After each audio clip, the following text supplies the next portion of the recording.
பொதுப்பணித்துறை அமைச்சர். மாண்புமிகு பேரவைத் தலைவர்களே, தமிழ்தாய் வாழ்த்து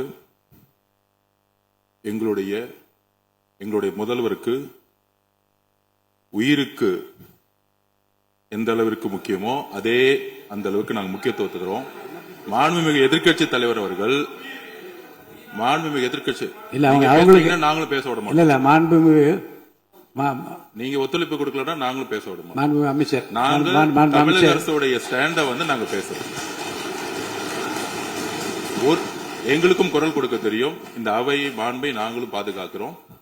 மாண்புமிகு எதிர்க்கட்சி சொல்லக்கூடிய நோக்கம் தமிழக மக்களுக்கு தவறுதலா சொல்லக்கூடாதுங்கிற பதிவை நாங்கள் செய்கிறோம். எங்களுடைய முதலமைச்சருடைய எண்ணம் என்ன, தமிழக மக்களுடைய எண்ணமோ அதுதான் எங்களுடைய முதலமைச்சருடைய எண்ணம். கடந்த 3-4 வருடங்களாக தமிழ்தாய் வாழ்த்து இங்க பாடப்படல. ஆளுநரை எதிர்த்தீர்கள், வெளிநடப்பு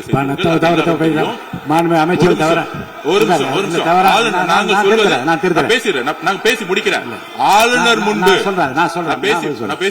ஆளுநர் முன்பு மாண்புமிகு அமைச்சர் அவர்கள் ஒண்ணு தமிழ்தாய் வாழ்த்து பாடப்பட்டது. இல்ல நான் சொன்னது, நான் கருத்து என்னன்னா ஆளுநர் முன்பு பாடப்பட்டது கிடையாது. அதுதான் நான் சொல்ல வரேன். நான் பேசிடுறேன். ஆளுநர் புறக்கணித்தார், அதற்கு பின்பு பாடப்பட்டது.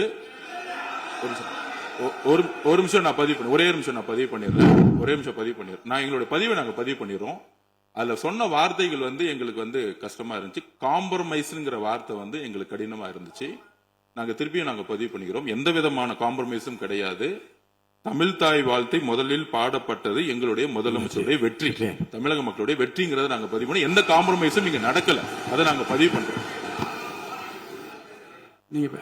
உறுப்பினர்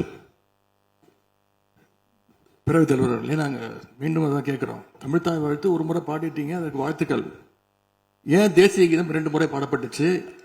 அப்போ ஆளுநர்கிட்ட நீங்கள் கோரிக்கை வச்சிருக்கனால நீங்கள் தேசிய கீதம் 2 முறை பாடப்படணும்னா நாங்கள் தமிழ்தாய் வாழ்த்து 2 முறை இல்லை 3 முறை நாங்கள் போடுவோம்னு சொல்லி அதை நீங்கள் செஞ்சு காட்டிருக்கணும். அதுதான் நான் கேட்குறேன்.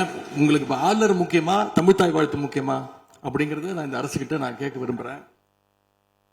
ஆட்டுக்கு தாடியும் நாட்டுக்கு ஆளுநரும் தேவையில்லைன்னு சொன்னவர் பேரறிஞர் அண்ணா அவர்கள்.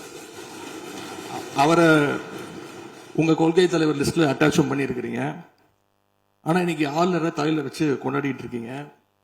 நான் கேட்க விரும்புவது, நீங்க எல்லாம் சேர்ந்து மாண்புமிகு எதிர்கட்சி தலைவர் அவர்களுக்கு ஒன்று சொல்றேன். ஆளுநருக்குரிய மரியாதை மட்டும்தான் தரப்பட்டது. யாரையும் தலையில வைத்து கொண்டாட வேண்டிய அவசியம் இந்த அரசுக்கு இல்லை.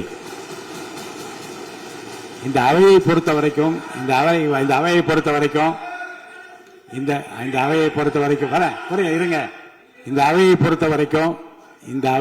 வரைக்கும் ஆளுநர் இங்கே வருகை தருகிற போது உரிய முறையில் மரியாதையும், இந்த அவையினுடைய விருப்பத்திற்கேற்ப அவைத் தலைவரின் விருப்பத்திற்கு ஏற்பதான் நிகழ்வு நடைபெறும் என்பதையும் உறுதியாக நின்று தமிழ்தாய் வாழ்த்தை முதலில் பாட வைத்து, தமிழ்தாய் வாழ்த்துக்கு பிறகு தேசிய கீதம் 1 முறை அல்ல 2 முறை பாடப்பட்டது. அதில் எந்த விதமான தவறும் கிடையாது. அதில் உள்நோக்கு கற்பிப்பது தவறு என்று நான் கூறுகின்றேன். பிளே ஸ்டோர் மற்றும் ஆப் ஸ்டோரில் இருந்து பாலிமர் செயலியை QR கோடு மூலம் பதிவிறக்கம் செய்யுங்கள். செய்திகளை உடனுக்குடன் பெறுங்கள்.